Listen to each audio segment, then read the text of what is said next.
Ahora viene a Costa Rica porque está con un nuevo libro y una nueva idea dando vueltas a la cabeza, que es Estoy Bien, se llama, de Juan José Benítez. Y yo les decía que trata de hablar de resucitados o muertos que vinieron. ¿Cómo es eso? No sabemos. Y entre otras cosas dice, Estoy Bien es tan increíble como cierto.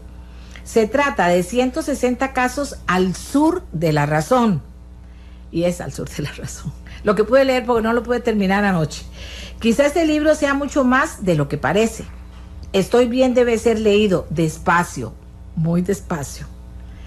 El Padre Azul y su gente se han sentado conmigo a la hora de escribirlo.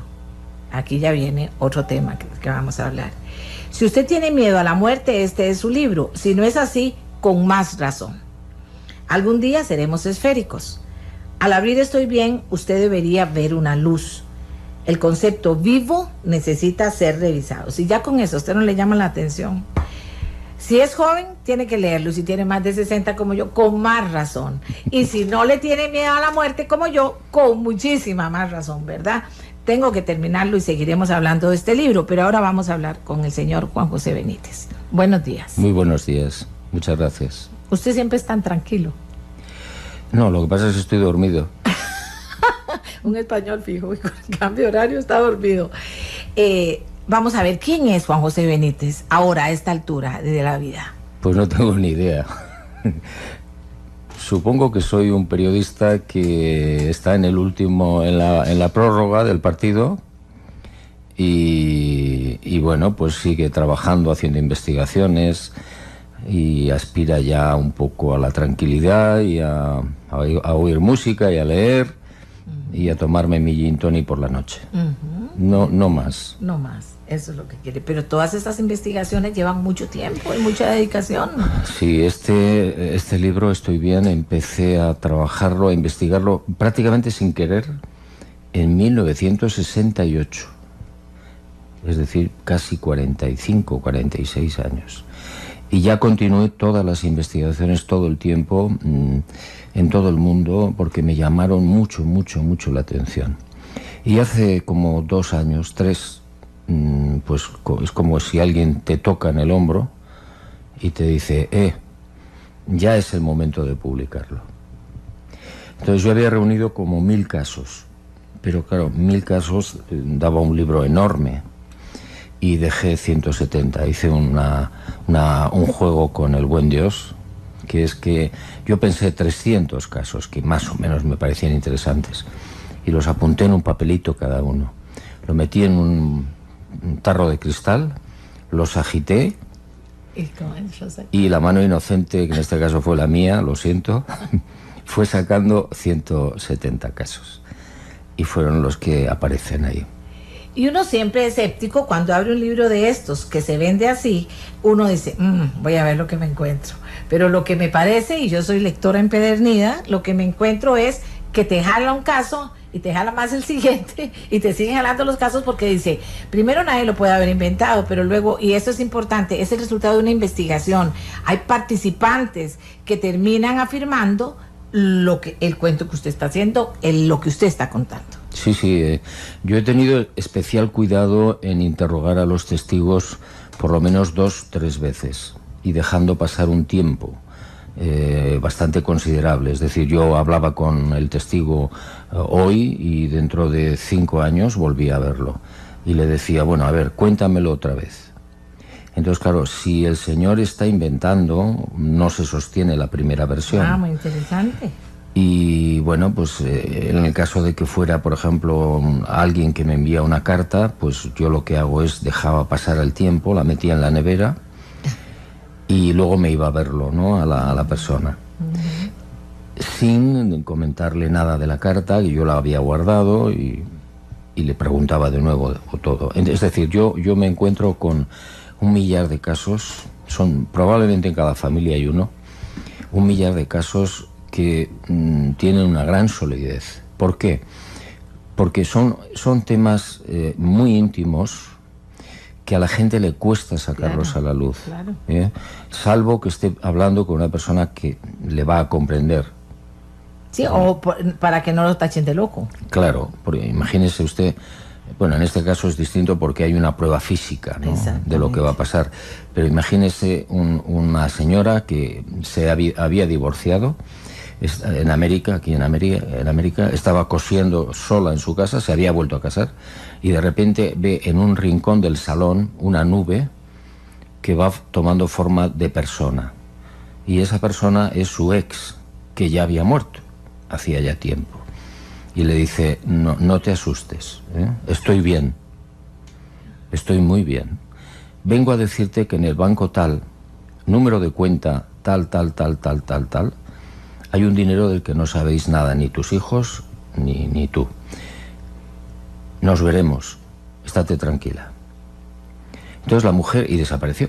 La mujer se quedó muy confusa, terminó llamando a los hijos, les explicó lo que le había ocurrido, fueron al banco, hablaron con la persona que llevaba esa cuenta, de la que nadie sabía nada, y había $300.000. Wow. Entonces, claro, ya hay casos en los que hay una evidencia, ¿no?, física. Y el caso de la señora con el bebé, que llegó el doctor a atenderla, ¿el doctor estaba muerto? El doctor estaba... Refrésqueme la memoria. Es la señora que usted iba a conocer el caso, y le voy a dar el lugar. Iba a conocer el caso y paró en el hospital porque dedujo que en ese hospital se había dado la situación, y entonces ahí en el hospital alguien le tenía que hablar algo de esa señora que tuvo problemas a la hora de parir. Sí. Que me lo leí. Sí. Bueno, hay varios casos de hospitales. Porque algunos son diferentes de otros, sí, ¿verdad? A mí uno que me impactó mucho es el de la mujer. Ojo con los sueños. A ver. Los sueños pasan cosas muy interesantes. Hay una señora, y luego paso al del hospital. Sí. La señora tiene un sueño tal día como hoy, y ve a su madre muerta, ya hacía tiempo que había fallecido, con una amiga también fallecida por la calle. Y entonces la madre no llega a reunirse con la chica, sino que desaparece. Al día siguiente tiene el mismo sueño, la misma calle, la misma vecina muerta, la abuela, no era la madre, la abuela, que en este caso sí se le acercan. Y entonces la chica le dice en el sueño, le dice, bueno, ¿por qué te marchaste ayer, no? Quería saludarte y tal. Le dice, tenía que hablar con alguien muy importante de algo que te afecta, pero no se puede hacer nada. Bueno, eso fue... Ella despierta como a las 7 de la mañana, y a las 2 de la tarde el hijo que tenía de 14 meses falleció de repente. A mí me dejó muy impactado, porque no puede ser casualidad que tengas dos sueños donde en el segundo te anuncian algo muy importante, que lo que tiene que pasar, le dijo textualmente, tiene que pasar. Y a las 5 horas murió el hijo. Bueno, en el caso del hospital, hay una señora, una enfermera, que muere de un aneurisma, y entonces un compañero celador del hospital había estado fuera en un curso en otra ciudad y no se había enterado que había muerto esta mujer. Cuando regresa a este hospital, va a su trabajo, y de madrugada, como a las 3 de la mañana, él quiere salir a comprar tabaco. Entonces sube a la 9ª planta, él estaba en la primera, y pulsa el ascensor para subir. 3 de la mañana, nadie. Entonces, cuando se acerca al ascensor, ve que ya está activado, ya está llegando el ascensor. Se abren las puertas, entra y aparece en un rincón una enfermera muy alta, rubia, tipo nórdico, que no le saluda, y que venía o de la planta sótano 1 o de la planta sótano 2. Aquí tiene su cafecito. Muchas gracias. Entonces, bueno, se abre la 3ª planta, sale la enfermera y se va. Y el hombre llega a la última planta, compra su tabaco y comenta con los compañeros. Dice, fulanita, pues debe estar muy cansada porque ni siquiera me ha saludado, ¿no? Y entonces los compañeros le comentan, le dicen, ¿fulanita? No, eso es imposible. Murió hace un año. Si así es el libro. Murió hace un año y aquí estaba como, bueno, así es. Dígame una cosa, primero vamos a hablar del libro y después le voy a preguntar si lo ha tachado de loco o de insano mental alguna vez por eso hablar de estas cosas. Me han tachado de todo. De todo. Eso no está mal para un escritor. Bueno, yo ya a mi edad ya no me importa. ¿Cuántos años tiene? 70, ya no me importa. Ok. Dice, el Padre Azul y su gente se han sentado conmigo a la hora de escribirlo. Ya entramos en otro plano. ¿De qué estamos hablando? Sí, ese texto tiene algunas claves.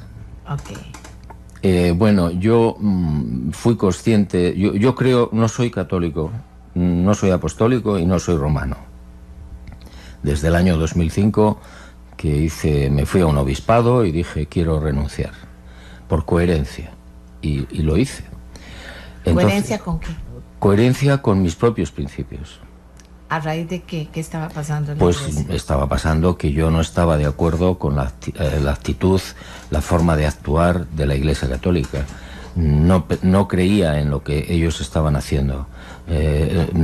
A raíz de los caballos de Troya yo recibí una información en la que el mensaje de Jesús de Nazaret era totalmente distinto. No tenía nada que ver con la estructura eclesiástica, ni con esa ni con ninguna religión. Entonces aquella grieta se fue haciendo cada vez más grande y llegó un momento en que dije, bueno, no tiene sentido que si a mí no me gusta el Real Madrid, yo no tengo por qué ser socio del Real Madrid o del Barça. Entonces me borró y se terminó y no pasa nada. ¿Y qué piensa del Papa Francisco? Pues que es un valiente metido en un nido de víboras. Es decir, tiene todas las de perder. ¿Usted siente que tiene todas las de... O sea, que no va a lograr mover nada más allá de tratar, de intentar y de decir que lo quiere mover? No creo. Lamentablemente, no creo. Es decir, usted fíjese en el aspecto físico del Papa Francisco. Cuando lo nombraron Papa, tenía un aspecto muy saludable, o aparentemente muy saludable, y hoy está muy decaído, muy entristecido, las ojeras son bastante grandes. ¿Y eso qué significa? ¿Que no duerme? Probablemente no duerme tanto, pero lo más interesante o lo más importante o lo más grave es que él se ha dado cuenta de dónde está. Y el Vaticano, no el resto de la Iglesia, porque hay gente maravillosa que trabaja en África y en América y en Asia dando la vida, ¿no? No, yo no me refiero a esa gente, me refiero a la jerarquía, a la curia. Es un nido de víboras. Y lo ha sido siempre, no es solamente ahora. Entonces, no se puede luchar contra... bueno, puedes acabar con algunas víboras, pero no con todas. Pero no con todas. Decía que, ¿de dónde? ¿Del Real Madrid o de Barça? Yo del Barça. No, primero soy de los Osasuna, de Pamplona. Ok. Y luego del Barça. Bueno, aquí en Costa Rica todos son del Real Madrid ahora porque juega Keylor. Claro, bueno, pero eso es hace 4 días. Hace 4 días somos. Antes había cualquier cantidad de Barça. Volvamos al tema del Padre Azul y su gente, de que usted firma y va y dice, yo me retiré de la Iglesia Católica, Apostólica y de todas las iglesias. Este libro es un libro para mí de una enorme trascendencia porque inyecta mucha esperanza. Hay mucha gente que le tiene miedo a la muerte, natural, y hay mucha gente que le cuesta superar la muerte de un ser querido, le cuesta mucho. Entonces este libro está un poco pensado, trabajado para este tipo de personas, para que sea un poco una ayuda, un bastón en el que apoyarse. Entonces, aunque yo no soy católico, yo soy absolutamente creyente en el buen Dios, en el Padre Azul. Y yo antes de ponerme a escribir este libro, todos los días rezaba 2 veces, a mi manera. Claro. Y le pedía ayuda, luz, fuerzas, que me echara una mano, una manita. Y bueno, pues yo por eso digo que el Padre Azul ha tenido la delicadeza y la deferencia de echarme una mano. Sucedieron cosas muy extrañas al tiempo. ¿Llegó la gente del Padre Azul también? Cuando yo digo la gente me refiero a sus capitanes, sus generales, sus sargentos. El Arcángel San Miguel y toda esa gente. Sí, toda la patrulla esa, ¿no? ¿Y cómo los sintió? ¿Cómo los percibió? Pues de repente uno tiene una enorme duda sobre alguna investigación o un caso y ¡bum! Por el lado izquierdo o por el lado derecho aparece la solución. De repente. Pero usted esa solución no la plantea al azar, la plantea que hay una ayuda espiritual especial de lo más alto. Sí, no tengo más remedio que pensar que es así, porque si no, mire, es que yo no creo en la casualidad hace mucho tiempo. Yo creo que hay un orden maravilloso establecido por alguien superior que no comprendemos, pero que está ahí y que todo el mundo está condenado a ser feliz. No aquí, porque la felicidad aquí es imposible. Es decir, eso es lo que le iba a decir, y tan mal que están las cosas por acá. Sobre todo por allá, por Europa. Porque aquí, bueno, gracias a Dios, menos mal, al fin, América parece que está sacando un poquito la cabeza, si lo comparamos con Europa, ¿no? Entonces, bueno, pues yo soy optimista, a pesar de todo. Es decir, el mundo es un bebé. Mire, si usted compara la edad del planeta, que son 4.600 millones de años, con la edad del ser humano, que no pasa de 3-4 millones de años, eso significa que tenemos 4 minutos de vida. 4. Claro, a un bebé de 4 minutos de vida, o de 1 hora, usted no le puede pedir demasiadas cosas. Ni que hable inglés, ni que sepa de impuestos, ni que haga la declaración de la renta. Hay que darle tiempo. Y yo creo que esto es lo que pasa con el mundo, es decir, hay que darle tiempo, un poco de tiempo. Hay que ir corrigiendo todo lo que se pueda, como hace usted. Pero ahí hay que dar tiempo. ¿Algún día seremos esféricos? Sí, a mí los testigos de esta investigación, que me ha costado 45 años, es la investigación más larga, y sigo todavía con ella, me cuentan que bueno, pues que la gente que se le aparece, los amigos o familiares, le dicen que hay un primer paso, entre comillas, porque allí no hay tiempo, en donde se necesita una especie de reconversión. Es decir, estamos tan amarrados a este mundo, tenemos tantos vicios y manías, que eso hay que corregirlo. Pero después se sigue una evolución que termina... que acaba con la materia orgánica, es decir, allí hay un cuerpo, pero eso se acaba. Y entonces terminamos siendo unas bolas de luz inteligentes. Hombre, a mí me gusta. En fin, no sé. También. Me gusta mucho, debo advertirle. Me gusta mucho, pero además... ¿Cree usted entonces, después de todas estas experiencias que usted ha tenido, y muchísimas más que las que aparecen en el libro, que hay que prepararse para bien morir? Si usted dice que tenemos ese momento, ¿verdad?, de transición, digamos, entre convertirnos en bolas de luz, ¿verdad?, y ver quién sabe más allá, ahora lo va a preguntar, pero que hay que prepararse entonces para bien morir. ¿Qué significaría un bien morir y estar preparado?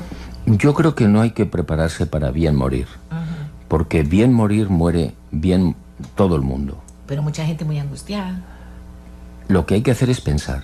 Mucha gente no quiere irse. Sí, hay que pensar. Hay que... ¿En el momento? No, antes. Okay. Yo siempre he defendido que de la misma manera que ustedes son un país ejemplar en dos cosas. Primero, no tienen ejército, y segundo, tienen una naturaleza absolutamente maravillosa. Solamente les hace competencia Venezuela. Entonces, desde la guardería, desde el jardín de infancia, la muerte tendría que ser una asignatura obligatoria, porque es lo único seguro que hay. Y en el instituto y en la universidad, la muerte tendría que estar presente constantemente, para quitar el miedo. Es decir, la muerte es, yo la he experimentado, es un bello, dulcísimo sueño. El instante. ¿La ha experimentado porque tuvo un accidente o algún tema? Tuve un accidente en un quirófano. Yo también. Me cortaron las arterias y bueno, en 5 minutos casi me voy. Y entonces yo experimenté esa sensación de sueño maravilloso, como cuando uno se echa una siesta feliz, ¿no? Y entonces el intensivista que estaba a mi izquierda no hacía más que hablarme, hasta que llegaron los cirujanos. Entonces la muerte, yo creo que tiene tan mala prensa. Es decir, se nos ha contado tan mal. Las iglesias se han aprovechado de la situación, ¿no? Para meterle miedo. Y culpas. Y el pecado, y todo eso es falso. Nadie puede ofender a Dios, es imposible. Mire, yo pongo el ejemplo de la hormiga. Usted va por el campo y queriendo o sin querer usted pisa un hormiguero y allí se arma la revolución. Cada hormiga sale por un lado.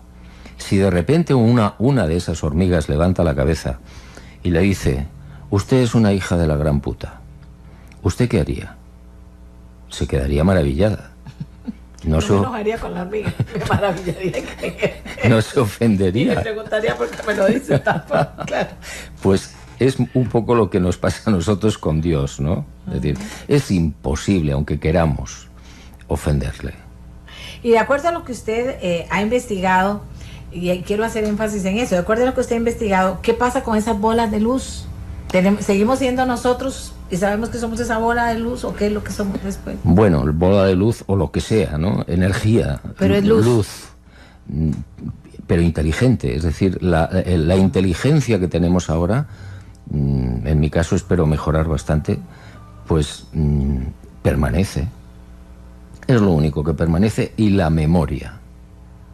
Y la memoria. Usted se lleva una maletita con sus recuerdos. Y tiene que superar las cosas que le hayan afectado en la vida, que lleva en esa maletita. Una vez que usted esté en el otro lado, no se tiene que preocupar por esas cosas. Eso son menudencias. Es decir, usted se va a llevar los recuerdos. Por eso es tan importante vivir y experimentar. Aquí estamos para eso, para llevarnos una maleta de recuerdos, para que nadie luego en el otro lado te digan: te voy a contar lo que es la Tierra. No, si yo ya sé lo que es la Tierra. Por ahí. Ahora, dice usted que digamos que la gente le da, hay mucha gente todavía que le da miedo morirse, pero hay mucha más que en virtud de toda esta nueva filosofía de vida, de que no, que aunque diga de vida, que no, que morirse no es tan malo como habíamos pensado. Y muchas basadas en cuento de que hay gente que se ha ido y ha regresado. Por ejemplo, sí. Es gente que se fue y que tuvo, pero que se ha ido y ha regresado, y que entonces no es tan malo, no hay infierno, no es que te vas a ir a quemar, no hay purgatorio por el que andas dando vueltas a ver a dónde te encontrás, no hay eso. Esos son inventos Esos humanos. son inventos, pero cada vez más se oye decir esto. ¿Qué lo hace a usted decir: me voy a meter en ese tema y voy a comenzar a investigar ese tema? Pues porque probablemente aclara muchas cosas que no son ciertas. Es decir, la Iglesia Católica se encontró con un verdadero chollo cuando inventó el infierno, que es la mayor calumnia que se le ha podido levantar al Padre Azul. Porque si existiera una cosa así, significaría que lo del amor es un cuento chino. Claro. Entonces no existe eso. Eso fue inventado para captar voluntades, para meter miedo. Si yo le amenazo a usted con el infierno porque no me es fiel, bueno, pues yo tengo la posibilidad de tenerle a mi servicio. Pero esto es desde hace muchísimo tiempo. Pero no existe un lugar así. Es decir, cuando uno muere va a un lugar, a otra dimensión probablemente, no lo sabemos con seguridad, donde sigue desarrollándose sin necesidad, primero, de morir de nuevo. Ya sabes lo que es la muerte. Y segundo, evolucionando en una aventura asombrosa, donde no tienes problemas como aquí, no tienes enfermedades, no tienes un cuerpo como el que tenemos ahora, que envejece. Una de las constantes que aparece en las investigaciones es que las personas muertas que se presentan a fulanito o a menganito son muy jóvenes, sí, en plena forma, que también es interesante, y más altos, lo cual estimula mucho. ¿Por qué azul? ¿Por qué Dios es el Padre azul? Pues no conseguimos, no supimos, la niña pakistaní que daba esta versión, que es el único caso de experiencia cercana a la muerte que incluye el libro, todo lo demás son muertos. Cuando le preguntan, porque estuvo casi a punto de morir, cuando le preguntan, bueno, ¿y cómo era Dios? Porque la llevan ante su presencia, el padre la estaba reclamando, el médico la estaba llamando para que volviera, y entonces la bisabuela Y los abuelos que estaban muertos estaban con ella. Le dijeron, bueno, pero tendrás que preguntárselo a Dios. Y entonces van, dice ella, van a ver a Dios y la gente de acá, su padre, su madre, etcétera, le dicen, bueno, ¿y cómo era Dios? Entonces no hubo manera de sacarla de la palabra azul. Pero azul tiene un significado muy especial, tanto en física como en la cábala. En física, el efecto Doppler significa que las galaxias se están alejando y tienden hacia el rojo, hacia el color rojo, se están alejando. El azul es lo contrario, es la proximidad más absoluta, es decir, el amor más asombroso. Y en cábala igual. Entonces tiene su sentido, es una simbología muy bonita, ¿no? Bien, dígame una cosa, usted se atreve a hablar cada vez más claramente y ahora al final de la vida veo que lo está haciendo mucho más, hasta con actitudes importantes como llegar a firmar en el obispado, que dice que llegó a firmar que ya usted no formaba parte de ese club. Usted ha criticado fuerte a la iglesia. No, y la iglesia me ha criticado a mí. No, por eso, y la iglesia lo ha criticado fuerte. ¿Cuál es la crítica que usted siente más dura que le han hecho, más negativa, más destructiva? ¿Y cuál es la crítica positiva que lo ha hecho a usted crecer después de haber escrito e investigado sobre estos temas? Pues yo creo que hay dos de diferente naturaleza. A ver. Los obispos me llamaron Satanás en los púlpitos, Monterrey y dos ciudades españolas. Y luego la segunda, no sé cómo llamarlo, no es una crítica, es una venganza. Me hicieron una inspección de Hacienda muy fuerte, a consecuencia de una demanda que yo puse contra alguien que me difamó. Y entonces, bueno, pues digamos que han sido las dos situaciones más duras. Pero bueno, eso pasó hace mucho tiempo y yo ya no tengo absolutamente ningún miedo. Vamos, cuando alguien me pregunta algo, si yo lo sé, le digo lo que pienso. Sobre la iglesia, las religiones en general, yo siempre digo que nadie tiene la verdad. Y si alguien dice que tiene la verdad, lo que hay que hacer es salir corriendo. Porque es el ser más peligroso de la tierra. Claro, claro. El concepto vivo necesita ser revisado. Sí, porque cuando los testigos te cuentan que han visto a su padre, a su madre, a no sé quién, a su familiar, a su amigo, muertos, te explican que están vivísimos, que resplandecen, que tienen luz propia, que son más jóvenes, que están absolutamente felices. Entonces mi pregunta es, ¿quién está vivo? En realidad, ellos. ¿Quién tiene mejor vida? ¿Quién tiene mejor vida? ¿Ellos o yo? Claro. No, ellos. Nosotros estamos en un verdadero peregrinaje de calvario absoluto, ¿no? En mayor o menor medida. Vamos a ver, a usted le han criticado, vea lo que le han dicho, Satanás. Me dijeron Satanás. ¿Y le dolió cuando le dijeron Satanás? No, me eché a reír. Se echó a reír. Me eché a reír porque, vamos a ver, en los caballos de Troya, en la información que ha dado lugar a los caballos de Troya, se defiende la divinidad de Jesús constantemente. Las dos naturalezas, la humana y la divina. Para mí, Jesús de Nazaret es un hombre Dios. Entonces, ¿cómo Satanás va a defender la divinidad de Jesús de Nazaret? No puede ser.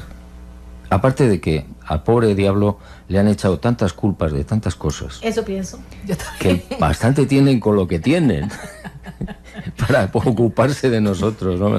Es otro invento humano de decir, bueno, esas son cosas del diablo. No, mire usted, el diablo, que no es uno, que son muchos, porque hubo una rebelión de 40 planetas aproximadamente, que no es nada para una rebelión.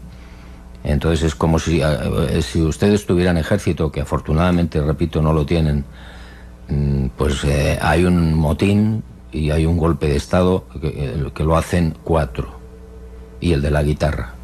Entonces eso no va a ninguna parte. Esto es lo que le pasó a Luzbel, que en realidad tampoco se han explicado todo mal.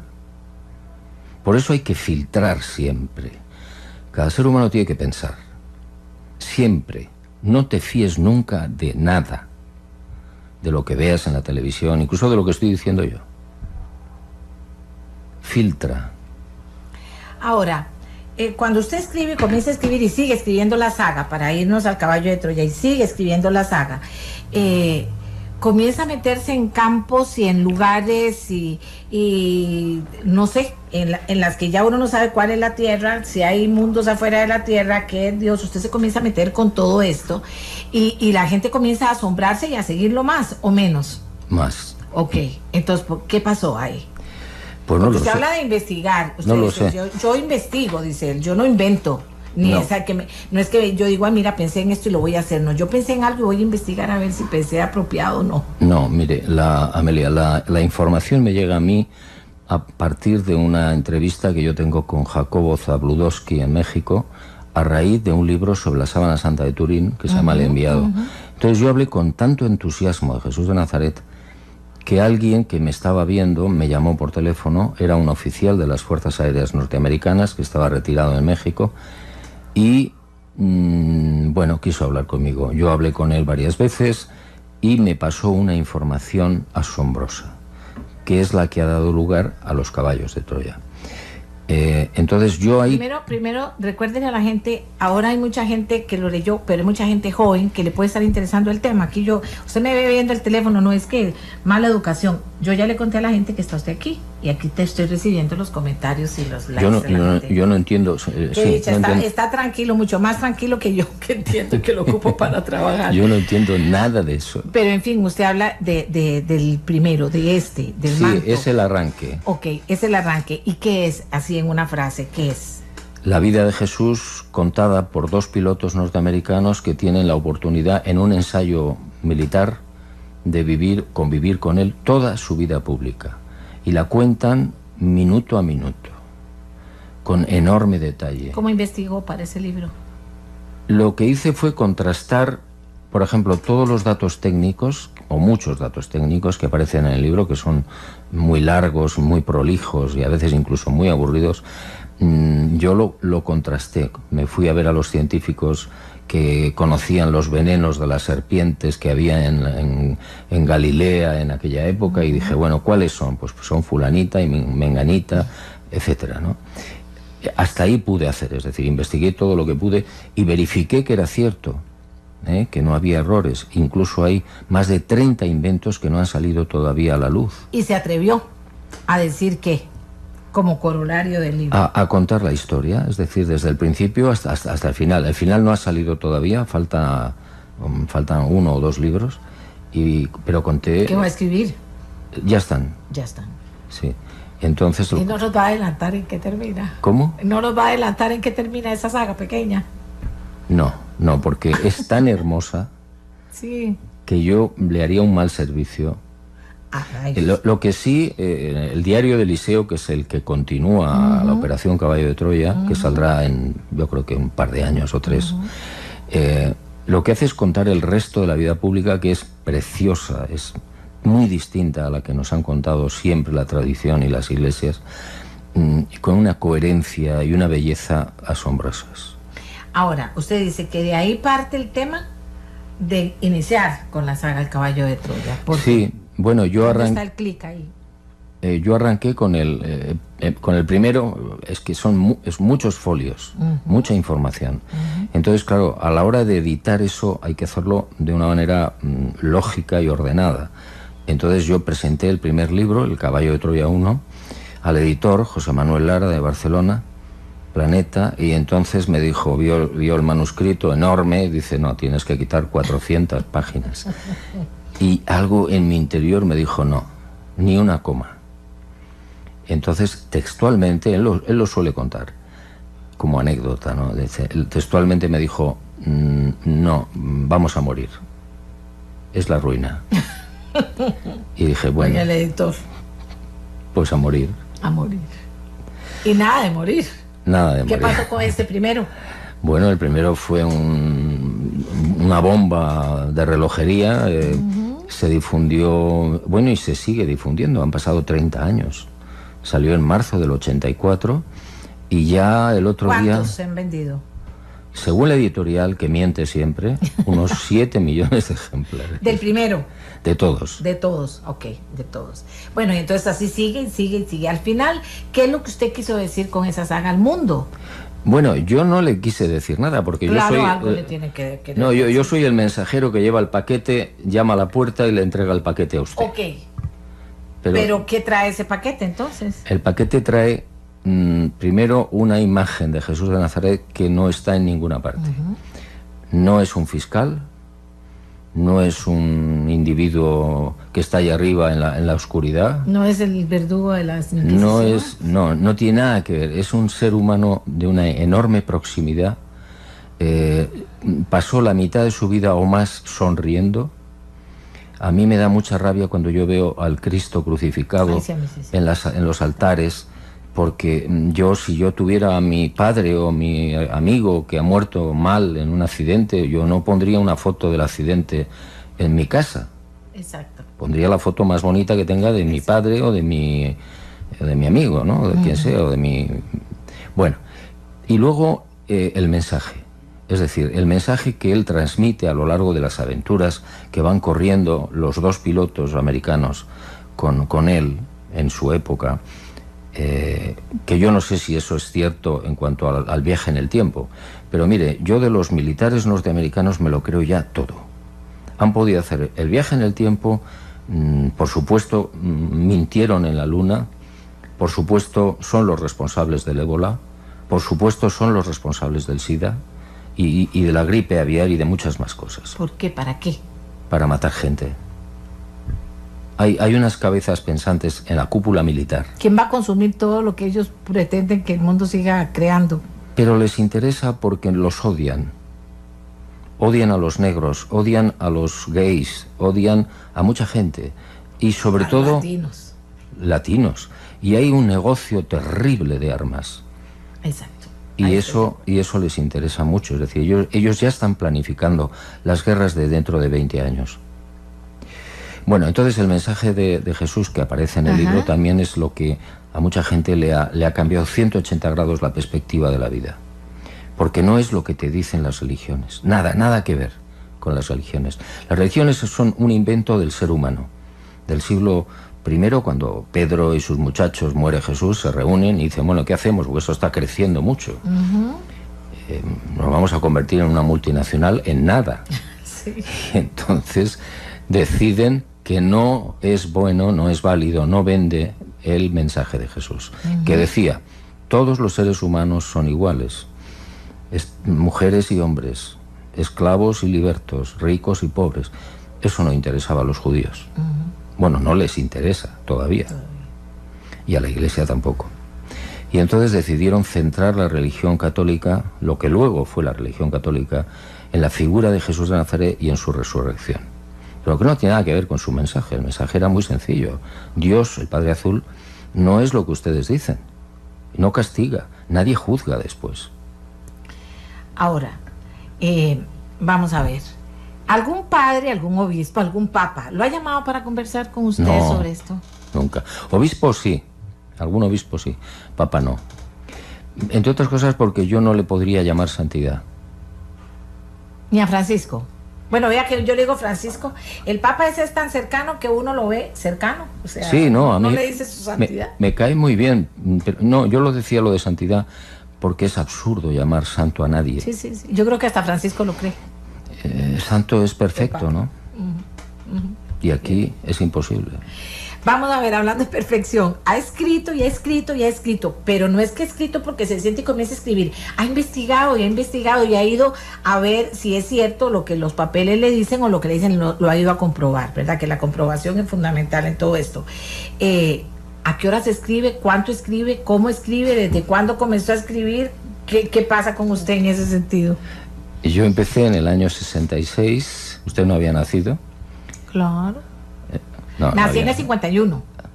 Ah, tengo 62 primaveras. Por poco. Por poco. Entonces yo empecé periodismo contra mi voluntad. ¿Por qué? Porque yo quería ser Miguel Ángel. No me diga. Pero como yo que quería ser pianista, pero en fin. Sí, ya me enteré que estaba ocupado el puesto. y no pude. Mi familia era muy humilde, mi padre era militar y no teníamos recursos para poder ir a la Academia de Bellas Artes, ¿no?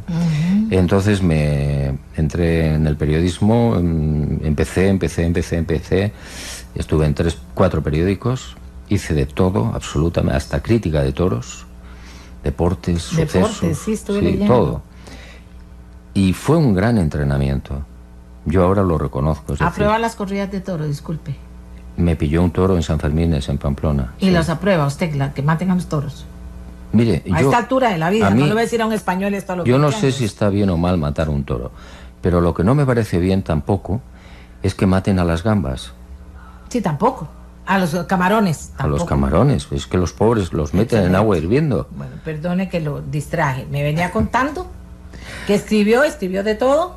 Escribí de todo, me entrené mucho, me hice un periodista peligroso incluso, un tigre de Bengala. Pues porque, mire, yo en mi coche, en mi auto, en el carro llevaba disfraces de todas clases para entrar en los hospitales, en los centros oficiales.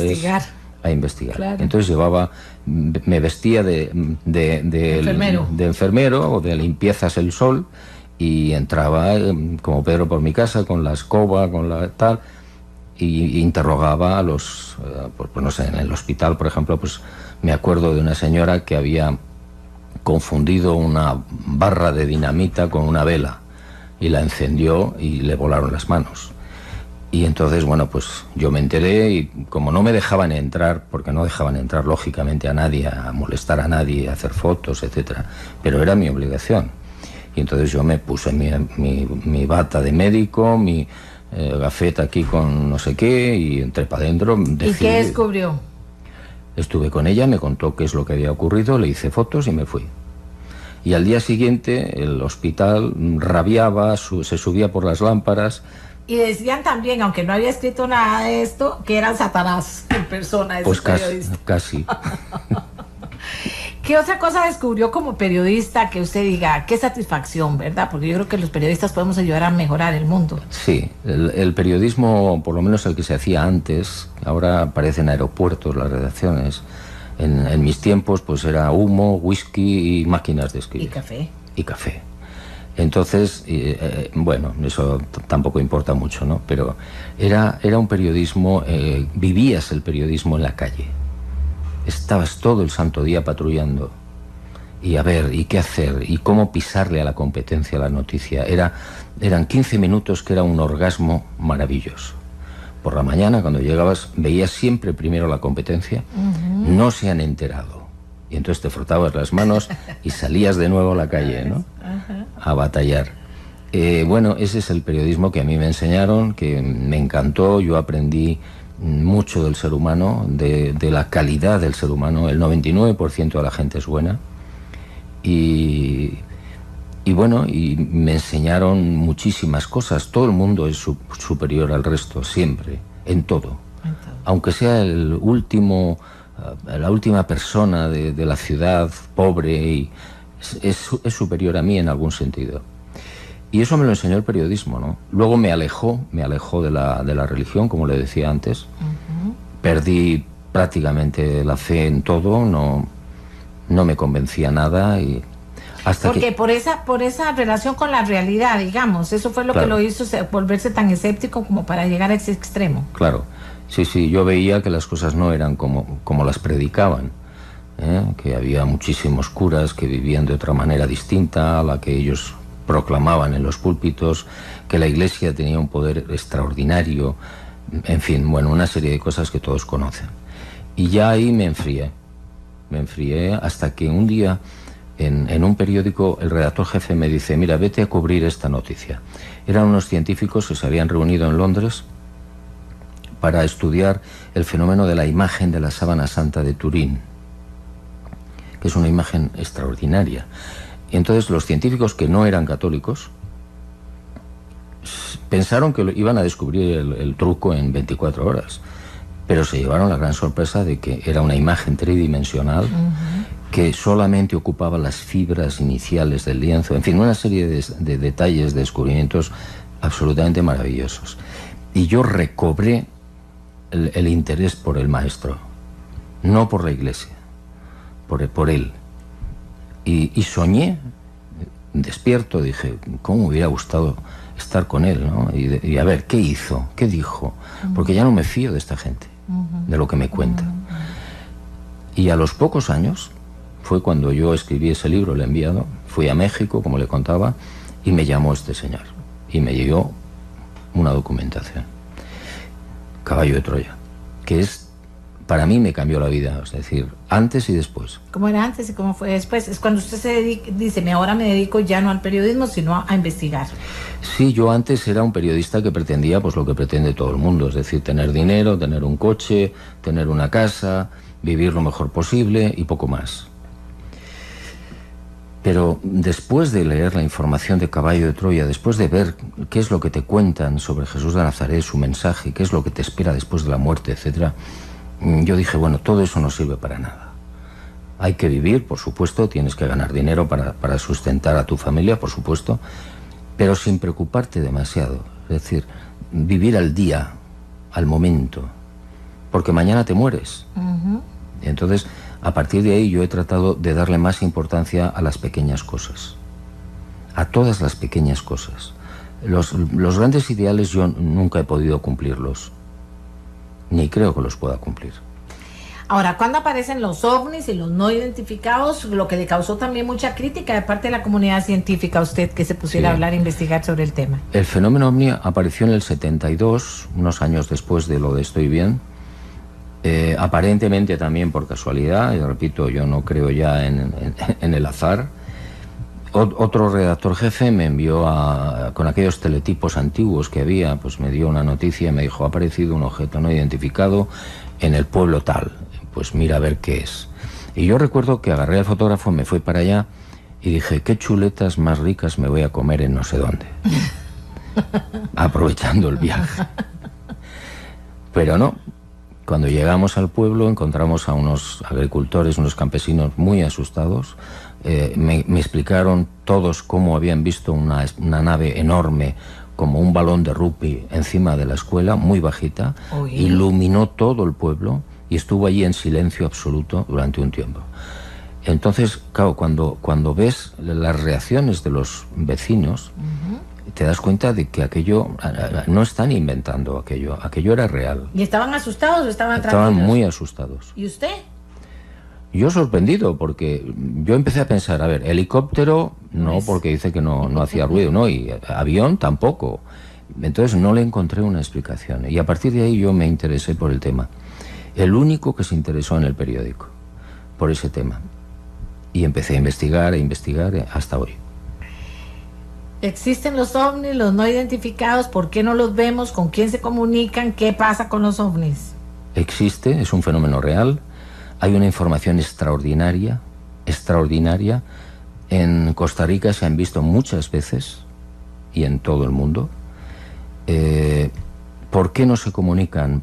Probablemente porque ellos son conscientes de que un contacto público nos perjudicaría. ¿Con usted se han comunicado? Yo los he visto 4 veces. ¿Los ha visto? Pero los ha visto nada más. Y los he fotografiado. ¿Y los ha fotografiado? Nada más. Entonces, pero bueno, no importa porque lo que... ¿Y qué piensa de las críticas de la comunidad científica ante esas afirmaciones suyas y esas fotos? Al principio me enfadaba muchísimo y claro, me peleaba, ¿no? Porque yo les decía, bueno, pero si ustedes no se mueven de la silla, vayan ustedes al campo. ¿Y cómo son los ovnis? ¿Todos iguales? ¿Unos más bonitos, unos flacos, unos altos? ¿Asustan? Son diferentes. Las naves son... Es como si usted me preguntara, ¿cuántos tipos de aviones hay en el mundo? Pues muchísimos. Pues es igual. Es decir, hay astronaves que son grandes, redondas, pequeñas, largas, tipo columna, no sé, triángulos, hay de todo. Y los tripulantes... ¿Y no lo asustaron? Sí, te asustan. ¿Y los tripulantes? Te asustan más. ¿Ah, sí? Sí. Normalmente, ¿eh? Es muy difícil aguantar el tirón. Es decir, si uno tiene la fortuna, yo creo que es la fortuna, de ver a la nave y a los tripulantes, o a los tripulantes, que hay de muchas clases, normalmente uno se asusta, claro. Yo como colega, digo yo como periodista, entiendo que un periodista que se ha hecho en la calle no le tenga miedo casi a nada. digo casi, todavía le dejo un pedacito ahí. Casi a nada, y que lejos de que me encontré algo y me echo para atrás, lo pongo y me callo, no, le dan ganas de ir a ver más sobre el tema. Así fue con usted, quiso ir a ver más y conocer más después de haber visto aquello. Sí. Y ahora, como colorario de su contacto, no sé si lo sigue teniendo o no, con los ovnis, ¿qué piensa? Sigo investigando. Pero no se ha vuelto a reunir, o sea, a verlos. No. Los vi cuando los ve, ¿cómo es? ¿Que usted llega a algún lugar y los veo que le aparecen o qué? No, yo iba, en la primera ocasión yo estaba en Perú, en un desierto, y aparecieron 2. La segunda vez fue en una autopista, y vi uno, me bajé del coche y le hice fotos. ¿Ve? Yo salgo corriendo, seguro, pero él se queda ahí y le hace fotos.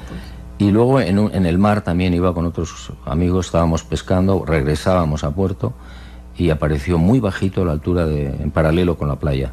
Y llevaba una cola muy larga. Entonces yo llevaba una linterna muy potente que me habían hecho y le enfoqué al objeto. Y entonces se cortó la cola y siguió. Esas han sido 3. Luego la cuarta vez pero fue... eso le trajo a usted un montón de críticas y críticas y críticas. Sí, pero mire, yo hoy eso es inevitable. La gente que me critica suele ser por 2 cosas. Una, porque no tiene suficiente información, que es la mayoría, y 2, porque son malnacidos. ¿Qué es un malnacido? Necio.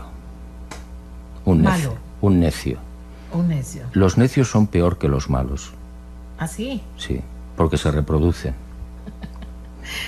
Bueno, mire, habíamos hablado de que a qué hora se escribe, cómo hace para escribir tanto. 70 años no son tantos como para que tenga esto y además, listo, ya fuera del horno, otro poco de libros. Sí, una vez hice una lista hace ya tiempo y había como 140 proyectos, sí, que no voy a cumplir. ¿Cuántos va a cumplir? No lo sé. No tengo ni idea, pero voy a escribir un libro de los libros que no voy a escribir, por si le sirve a alguien. Ok, las ideas. Exacto. Bueno, ¿a qué hora se escribe? ¿Cómo hace? Cuando no estoy viajando me levanto a las 7, me pongo a escribir, a las 12 lo dejo, paseo, hago ejercicio, normalmente en la playa. Yo estoy muy enamorado de la mar. Y después de comer hago más ejercicio y me pongo a estudiar a las 6 más o menos, hasta las 9. ¿Tiene familia? 8 hijos. ¿8?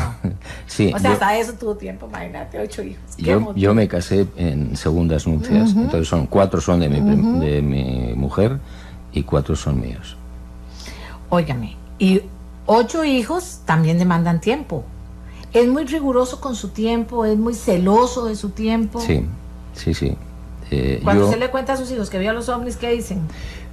Bueno, me escuchan, al principio con más interés. Y ahora no. Ahora ya no. Ya papá puede ver cualquier cosa. Cualquier cosa.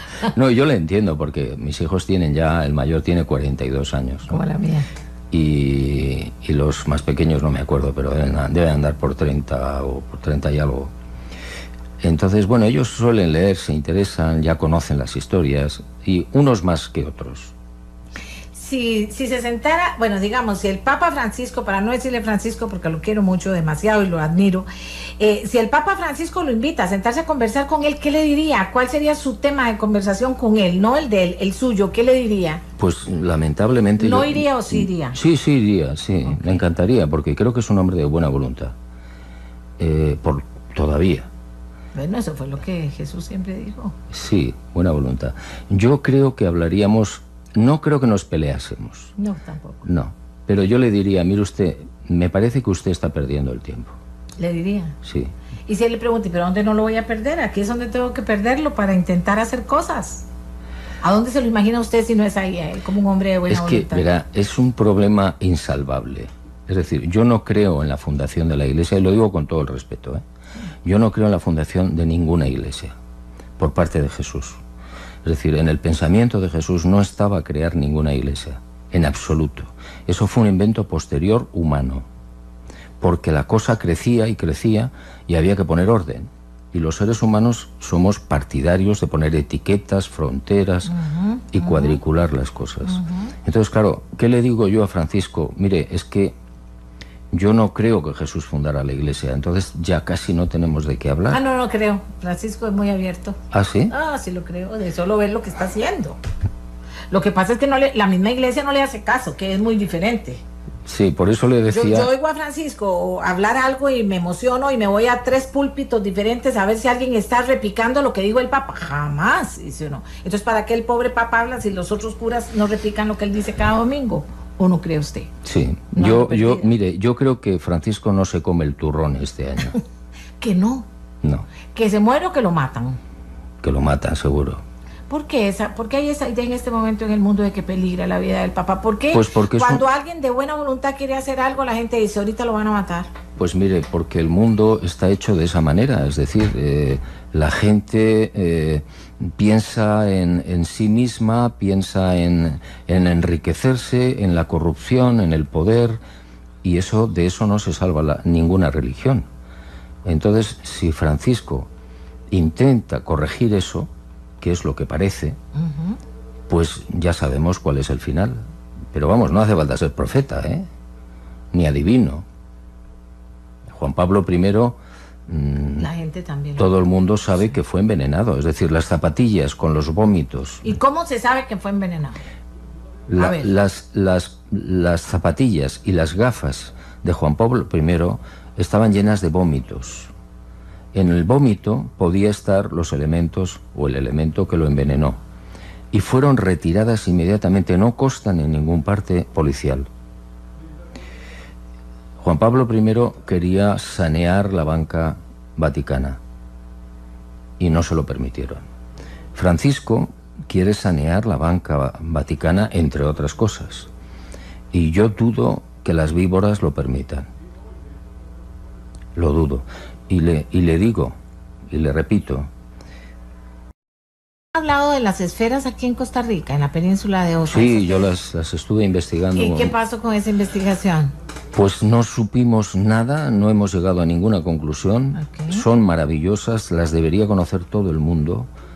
Las removieron los malditos norteamericanos cuando llegaron a principios del 19 y del 20 con la fruta y con las compañías aquellas agrícolas, bananeras y tal, las removieron de su sitio y no es posible estudiar su ubicación original. Pero es de una perfección y de una belleza asombrosa. Dice que le pregunte, porque mientras que nosotros estamos hablando, tanto en el Facebook como en el Twitter, la gente está escuchando. Maravilloso. Le encantó, qué dicha. Dice, pregúntele por favor qué piensa de los Anunnakis, los reptilianos en el subsuelo de la Tierra y como la raza más antigua. Bueno, es una teoría de las muchas que hay sobre los orígenes de los seres extraterrestres o no humanos. A mí me gusta más la palabra no humanos. Yo recuerdo que en un desierto de Argelia, en el Wadi Yerat, yo iba investigando pinturas y grabados antiguos y me encontré con un grabado en piedra de 2 metros de altura. Era un señor con cabeza de perro. Bueno, de ese tipo de cosas, de híbridos, me he encontrado muchas por el mundo, en pinturas, en grabados, en leyendas, la mitología egipcia. Tiene dioses que son cabeza de halcón, cabeza de gato, etcétera, ¿no? Entonces yo me pregunté, dije, ¿no será que los antiguos egipcios, por ejemplo, vieron de verdad a seres que los consideraron dioses, que tenían cabeza de halcón? Porque por ahí, por el mundo, hoy, investigando, uno se encuentra seres tripulantes que tienen cabeza de perro, cabeza de rata, cabeza de águila, cabeza de reptil. Por tanto, no me cuesta ningún trabajo aceptar la posibilidad de que haya reptilianos. Vamos a ver, ¿qué piensa usted cuando la gente dice que usted es un escritor de ciencia ficción? Contrario a lo otro que afirma que usted es un investigador y que habla de hechos que han ocurrido. Mire, hacer un libro como estoy bien durante 45 años, me parece, o 46. Y que tiene una imaginación muy rica, dice usted. Si yo tuviera la imaginación tan rica como para hacer Los caballos de Troya, yo sería un serio candidato al premio Nobel de literatura, cosa que no me interesa y no me lo han dado, ni me lo darán. El premio que usted ha recibido, lo ha recibido, bueno, entonces usted dice, no, es ciencia ficción, es imposible. No es ciencia ficción. ¿Qué es entonces como escritor? Investigación. un investigador. Hasta ahora, bueno. Pero escribe muy bien. Y maneja muy bien el gancho que decimos los periodistas, o sea, lo lleva a uno y lo mete a uno en lo que usted está diciendo. Eso no es fácil, hablar de estas cosas que habla usted tan aterrizado. Eso es fácil porque me lo enseñaron los periodistas. Claro, sí, puede ser. Y tuve muy buenos maestros periodistas. Entonces, no es tan difícil para mí, porque yo lo único que hago es periodismo, es decir, pero en vez de hacerlo en 2 cuartillas o en 5, lo hago en 500. Bueno, le ha ido muy bien. ¿Usted es un millonario ahora? No, me lo gasto todo. Ay, me encanta eso. No es que no tengo plata, es que me lo gasto todo. Si yo tuviera tanta plata también me la gasto toda, me la gasto. He ganado mucho dinero, no lo oculto para nada, porque además es verdad. Pero me lo he gastado todo en nuevas investigaciones, en ir a otros sitios. Y ya, bueno, la verdad es que debería parar un poco, ¿no? Porque ya no puedo saltar tapias como antes. Hay una cosa que me está diciendo varias personas, tanto en el Twitter como en el Facebook, y es que quien no lo ha oído, o gente que lo ha leído a usted, que se identifica con usted, o que lo está oyendo a todo, dice, mira, tal cosa que dice me pasó, o tal cosa que dice yo sé que es cierta. Entonces hay una identificación de mucha gente, no sé de cuánta, por la venta de libros pareciera que de mucha.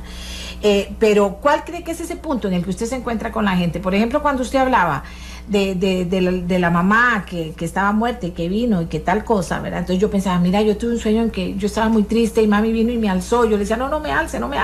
Ella me alzó y me acurrucó, y resulta que coincidía con, bueno, eso puede ser psicológicamente, llamé a mi mamá, lo que sea, pero tiene que ver con cosas que usted está diciendo. Sí. Y así mucha gente que me está mandando mensajes. Es más, se los puedo mandar después yo a usted, que alguien se los pase escritos, porque yo sí tengo que ser aquí muy tecnológica. La gente se identifica y dice, yo no sé si será imaginación, si será ciencia ficción, pero sé que me identifico con cosas que él escribe y que está diciendo. No es imaginación, no es ciencia ficción. Para hacer este libro, el de Estoy Bien, yo he tenido que recorrer el mundo entero buscando a las personas que dicen que tienen estas experiencias, porque además no es fácil que la cuenten, porque es algo íntimo, es algo personal, y se resisten a contarlo. Finalmente, ya cuando ven que yo voy en serio, normalmente me lo cuentan. Y curiosamente te cuentan cosas muy parecidas. Es decir, en Estados Unidos me cuentan cosas que están ocurriendo o que han ocurrido en América del Sur, o en África, o en no sé dónde. Entonces, bueno, pues yo, en fin, comprendo que coincidan, ¿no? Porque es que es real. Vea comentarios. ¿Dónde puedo conseguir el libro? Y aquí me acuerdo que hoy en la Librería Internacional de Multiplaza Curridabat va a estar a las 3 de la tarde firmando libros, y en la Feria del Libro a las 6 de la tarde. Dice, ¿dónde puedo conseguir el libro? Pregúntele sobre LU. ¿Sobre? LU. LU. Ay, no sé lo que es. Ni yo. Dice, invitado de lujo, Jesús es el que vende más. Nuestra voz hoy no es de quienes los que creemos en las barbaridades que dice este señor. Un éxito, doña Amelia, lo he admirado mucho, me encantaría sentarme a escucharlo por horas, súper interesante. Consúltele sobre Dan Brown. Gracias.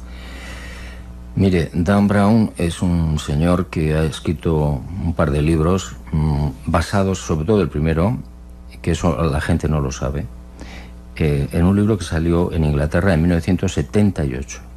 El Código Da Vinci. ¿Oye? Está basado en las ideas que esgrimen estos 2 periodistas ingleses. Lo que pasa es que nadie sabe que existe ese libro. Se llama El Enigma Sagrado. Entonces, no tiene ni pies ni cabeza. Y ya me hubiera gustado a mí vender los libros que ha vendido Dan Brown. El Código de Da Vinci. Sí. Yo vi la película también, me gustó la película más que el libro. Pero lo que dice Dan Brown no tiene ni pies ni cabeza. Es decir, Jesús de Nazaret no tuvo ningún amante, María Magdalena no fue su esposa, no tuvo ninguna descendencia. Simplemente fue una teoría que apuntaron estos 2 ingleses y que, bueno, pues no sé, luego este hombre lo aprovechó, ¿no?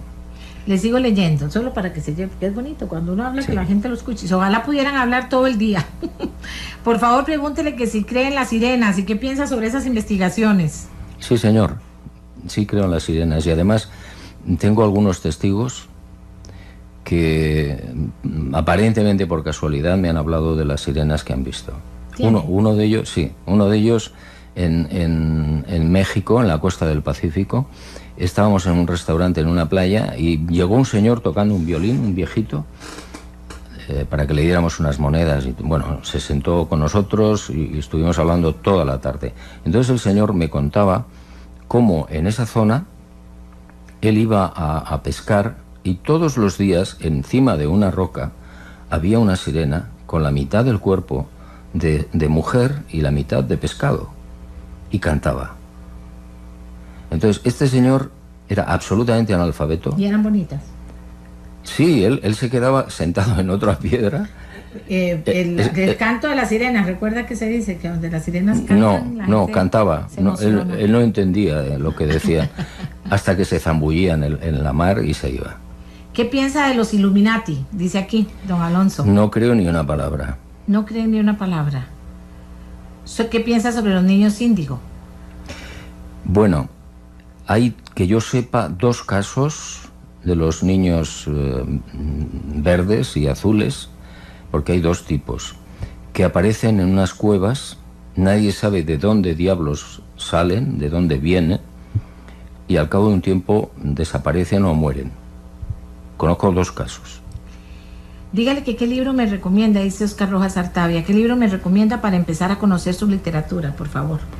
Ay, Dios mío, yo tengo 57 libros escritos. Dígale uno, dígale uno. Le voy a decir la Cenicienta. ¿Escribió un libro que se llama La Cenicienta? No, es La Cenicienta. Pero se lo voy a decir, pero no lo va a encontrar porque está descatalogado. Está descatalogado. Así que quedamos todos bien. Se llama Cartas a un idiota. Son unas cartas que me dirijo a mí mismo con acuse de recibo. Bueno, lástima que se nos acabe el tiempo, pero dice, excelente entrevista. ¿Qué dice el señor Benítez sobre la participación de la Virgen Madre de Jesucristo? ¿La participación? Sí, si hubo virgen, supongo que es lo que quiere decir. Pues con todos mis respetos, insisto, porque sé que además estoy en un país mayoritariamente católico. Pero vea, la gente está fascinada con usted. Yo, con todos mis respetos, les digo que no era necesaria la virginidad de María. A mí lo que me importa es la maternidad de María. María se casó tuvo a Jesús estando casada con José, cosa que no dice la Iglesia. La Iglesia habla de que estaban en los esponsales, que equivale al noviazgo. Pero no es cierto. María se casó con José, tuvieron relaciones sexuales y Jesús nació de forma natural, como nacen todos los seres humanos. Y por Dios, eso no tiene nada de malo si siempre se ha dicho que Jesús es un hombre. Pero en el siglo IV, fíjese que me voy lejos. Nos hubieran a los 2 metidos en la Inquisición, ya estaría la policía aquí listos para cortarnos la cabeza a usted. Sí, y a mí. sobre todo a mí. Dice que vivimos en esta etapa. No, a mí también, porque comparto muchas de las cosas que dice y tengo la mente abierta. Eso es no conocer las leyes judías de la época. Si Jesús hubiera nacido de una mujer no casada, hubiera sido considerado máncer, es decir, bastardo. Y los bastardos, había una ley oral al principio que les prohibía hacer cualquier tipo de actividad. No tenían derecho a heredar, ni a declarar en los juicios, ni a nada. Es decir, si Jesús hubiera sido máncer, no hubiera podido hablar. No le hubieran permitido hablar. Mira, aquí me dicen que hubo gente esperando 3 horas ayer para que usted firmara un libro. Mira, por cierto, me lo va a firmar a mí, obviamente. Pero que estuvo 3 horas esperando para firmar un libro. Sí, ayer... La gente, eso aquí en Costa Rica es inédito. Le voy a decir, empezamos el coloquio a las 6, un diálogo, y a las 7 o 7:15 empezamos la firma, hasta las 9, que era cuando cerraban el mall, pero en realidad nos dejaron estar hasta las 10:15. Oiga, dice doña Amelia, qué excelente compañía, por favor suban la entrevista completa con el señor Benítez a internet, lo vamos a subir y vamos a repetir esta entrevista, porque yo creo que vale la pena abrir mente, señores, abrir mente. Los que se asustan, pues se asustan, los que prefieren insultar, pues que insulten, no importa, pero son casi, yo se la leía ir viendo a él para ver a que no me brincaba ninguna, aquí está todo, mire, sigue, qué bueno. Qué suerte, porque yo creo que vale la pena escucharlo. Como él dice, o sea, él dice, piense y repiense todo lo que escuche, no crea nada de primera mano, él mismo lo dijo aquí cuando empezó. Vamos a ver, señor Benítez, yo soy la primera que me duele terminar esta conversación, pero el tiempo es el tiempo y ya terminó el programa. Le han dicho Satanás, sí. Le han dicho loco, sí. Le han dicho que no. Todo menos bonito. Todo menos bonito. Pero después de oírlo usted a uno, ya uno no piensa si es bonito o es feo, le ve otra cosa. Sí, ¿verdad? Eso es interesante. Bueno, le han dicho a usted cualquier cosa fea, ¿verdad? Digamos, pero también le han dicho mucha gente que lo lee y que le gusta leerlo y que le parece fascinante las cosas que dice.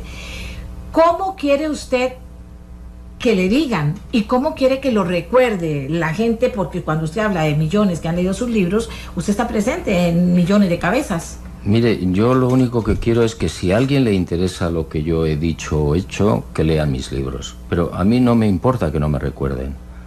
En un mundo en el que todo el mundo quiere ser gurú, y todo el mundo quiere tener su secta y todo el mundo tiene que tener su grupo, diferente a lo que se está diciendo, o sea, como las iglesias han venido a la final a llenarnos de culpa, a pedir perdón y a creer en el infierno, sin pensar en que es un mundo de luz el que nos espera. O sea, me explico lo que intento decirle. Perfectamente. Entonces, en este momento, él no dice crean en mí absolutamente y hagan todo lo que yo digo, él dice plantéese y replantéese lo que yo digo. Por eso es que le pregunto que a la final, ¿qué espera? Porque él no quiere hacer una iglesia, no quiere un grupo de una secta atrás de él, quiere que compartan sus ideas, las lean y si las critiquen constructivo o negativamente, pero que a la final se les mueva el cerebro, digo yo. Exacto. ¿Lo digo bien? Exacto. Perfecto. No quiero más que si les interesa, que abran la mente, que lean y que juzguen. ¿Y qué hacemos ya para finalizar, para salvar el mundo? Nosotros los que, como yo, somos tan re románticos que pretendemos hacer algo, lo que sea, para ayudar, no para salvarlo, pero sí para ayudarlo. Yo creo que lo que usted está haciendo, Amelia, es lo que hay que hacer. Cada uno en su sitio. Si uno tiene que barrer la calle, simplemente barrerla bien. Feliz. En paz. Y si uno tiene que dirigir un programa, pues hacerlo lo mejor que se pueda. Y usted que ha tenido tanto respuesta positiva, aunque lo han criticado muy duramente en la vida, ¿usted cree que la felicidad es posible en este mundo? Porque no. ya nos cuenta que en el otro vamos a ser felices, pero en este mundo... No, mire, la felicidad es un invento norteamericano que te lo pasan por la televisión constantemente, o los medios de comunicación, vendiéndote desde lavadoras a chocolate. Y esa no es la felicidad. La felicidad es un estado permanente que nosotros no podemos soportar porque no estamos preparados orgánicamente para soportar ni más allá de 2 minutos de felicidad. Le pongo el ejemplo del pajarito y de la campana de cristal que trae un profesor de ciencias naturales a mi clase cuando yo era un niño y me dice: observen ustedes al pajarito. El pájaro estaba dentro de la cúpula de cristal, le inyecta oxígeno y el pájaro se vuelve loco de alegría y revolotea y mira el reloj al profesor y dice: lleva 1 minuto, si yo sigo inyectándole oxígeno, morirá. Eso es lo que quiero decir. Es decir, que nosotros podemos tener momentos felices, muy felices, pero lo más importante aquí es tener paz, que no tiene nada que ver con la felicidad. La felicidad vendrá después. ¿Pero qué es tener paz? Porque mucha gente malinterpreta también lo que es tener paz. ¿Puedo tener paz yo conmigo misma sin pensar en los demás? No, es que al tener paz consigo misma, necesariamente, automáticamente, piensa en los demás. Es una reacción matemática. Eso es cierto. Y no es más que así. Es decir, y estar en paz significa hacer las cosas bien. Usted me dice que no sabe nada de esto, por dice no sepa porque le va a quitar mucho tiempo. Aquí yo estaba pasando lo que dice en Facebook, la gente, que vio que son miles, ¿verdad? Miles, así como usted lo oye, no estoy mintiendo. Y esto se llama Twitter, o Twitter, le dicen los que hablan en inglés. Usted sabe que yo no he tocado nunca una computadora. Me parece fenomenal, no sé cómo hace para escribir a mano, pero yo también... No, a máquina. A máquina, con la maquinita. Sí. Bueno, pero dicen de todo. ¿Qué dice que Amelia se atrevió? Oiga, lo que viene implícito ahí. Yo ya lo sabía. Los demás, que yo me iba a atrever a hablar de usted, ¿o claro. Los demás medios perdieron la oportunidad de profundizar con él. Espero con ansias, dice este señor, los diarios del liceo. Excelente entrevista, esta chiquita está retuiteando, excelente entrevista, los caballos de Troya me abrieron los ojos al verdadero Jesús de Nazaret, dice. ¿Jesús era realmente judío o era árabe? El sol hablaba arameo, el hebreo lo aprendió luego.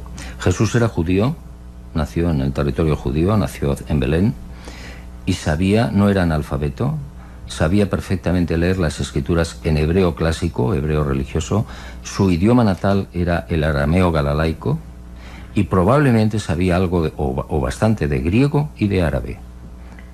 Yo digo que a cada idea le llega su tiempo. Yo creo que las ideas suyas les llegó el tiempo. Mire que aquí hay mucha gente que dice, increíble, Amelia, me encanta su invitado, piensa como yo. ¿No ve que aquí lo dice? No, si somos muchos. Dice, pregúntele qué conserva físico de Jason que trajo del Salo. Yo di mi palabra de no revelarlo. Y soy, como periodista, es sagrado para mí. Para nosotros es sagrado, correcto. Invitado de lujo.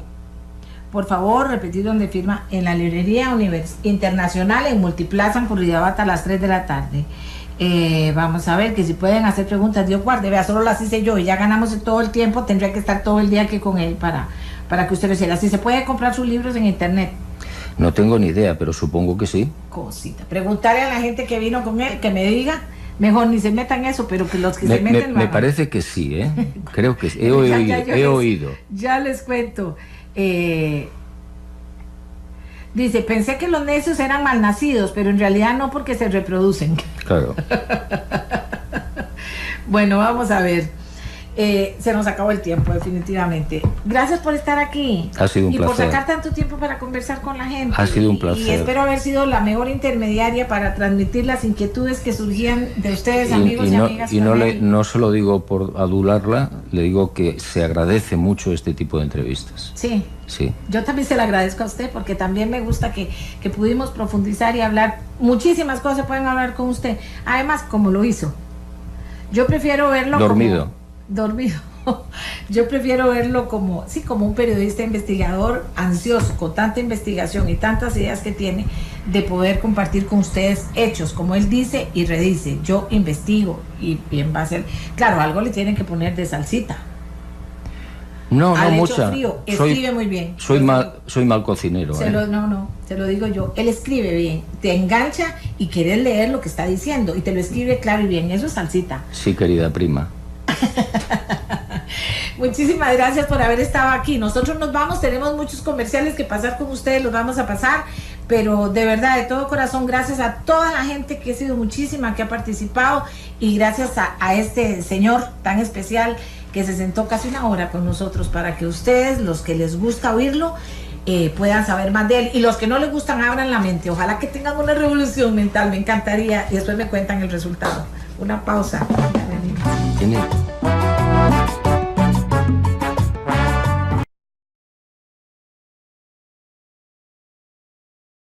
Lo que me parece, y yo soy lectora empedernida, lo que me encuentro es que te jala un caso y te jala más el siguiente y te siguen jalando los casos, porque dice, primero nadie lo puede haber inventado, pero luego, y esto es importante, es el resultado de una investigación. Hay participantes que terminan afirmando el cuento que usted está haciendo, lo que usted está contando. Sí, yo he tenido especial cuidado en interrogar a los testigos por lo menos 2-3 veces, y dejando pasar un tiempo bastante considerable. Es decir, yo hablaba con el testigo hoy y dentro de 5 años volví a verlo y le decía, bueno, a ver, cuéntamelo otra vez.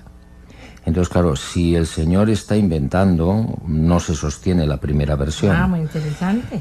Y bueno, pues en el caso de que fuera, por ejemplo, alguien que me envía una carta, pues yo lo que hago es dejaba pasar el tiempo, la metía en la nevera y luego me iba a verlo, ¿no?, a la persona.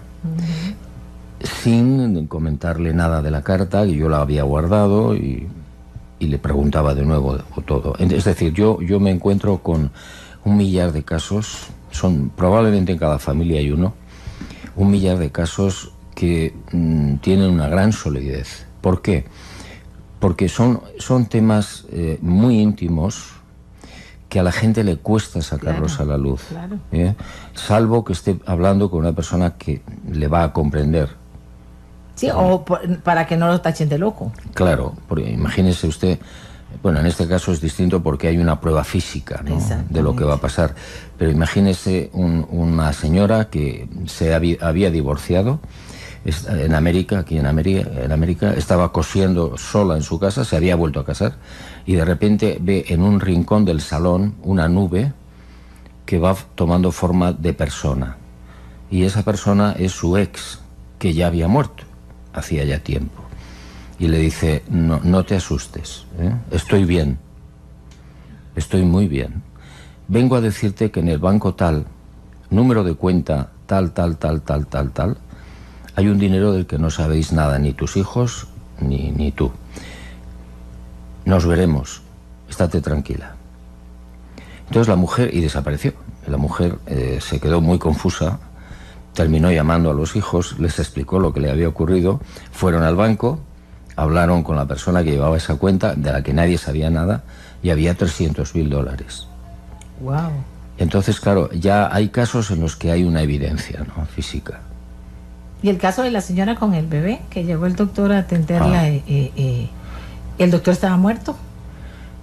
El doctor estaba, refrésqueme la memoria. Es la señora que usted iba a conocer el caso, y le voy a dar el lugar. Iba a conocer el caso y paró en el hospital porque dedujo que en ese hospital se había dado la situación, y entonces ahí en el hospital alguien le tenía que hablar algo de esa señora que tuvo problemas a la hora de parir. Sí. Que me lo leí. Sí. Bueno, hay varios casos de hospitales. Porque algunos son diferentes de otros, sí, ¿verdad? A mí uno que me impactó mucho es...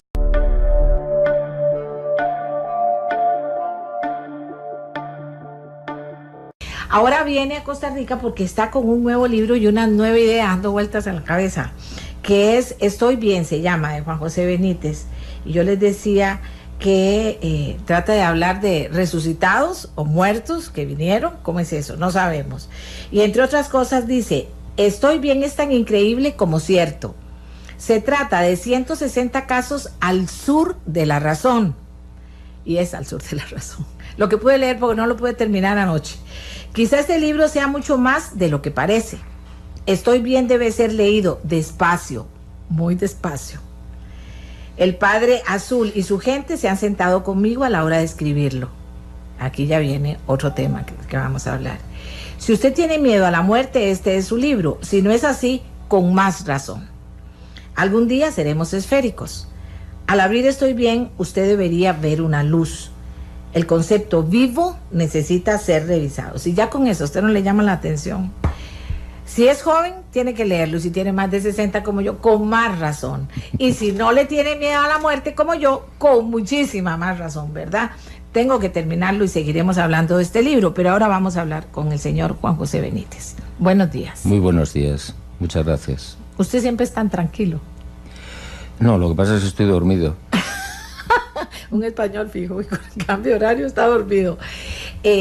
Vamos a ver, ¿quién es Juan José Benítez ahora a esta altura de la vida? Pues no tengo ni idea. El de la mujer, ojo con los sueños. A ver. Los sueños pasan cosas muy interesantes. Hay una señora, y luego paso al del hospital. Sí. La señora tiene un sueño tal día como hoy, y ve a su madre muerta, ya hacía tiempo que había fallecido, con una amiga también fallecida por la calle. Y entonces la madre no llega a reunirse con la chica, sino que desaparece. Al día siguiente tiene el mismo sueño, la misma calle, la misma vecina muerta, la abuela, no era la madre, la abuela, que en este caso sí se le acercan. Y entonces la chica le dice en el sueño, le dice, bueno, ¿por qué te marchaste ayer, no? Quería saludarte y tal. Le dice, tenía que hablar con alguien muy importante de algo que te afecta, pero no se puede hacer nada. Bueno, eso fue, ella despierta como a las 7 de la mañana, y a las 2 de la tarde el hijo que tenía de 14 meses falleció de repente. A mí me dejó muy impactado, porque no puede ser casualidad que tengas dos sueños donde en el segundo te anuncian algo muy importante, que lo que tiene que pasar, le dijo textualmente, tiene que pasar. Y a las 5 horas murió el hijo. Bueno, en el caso del hospital,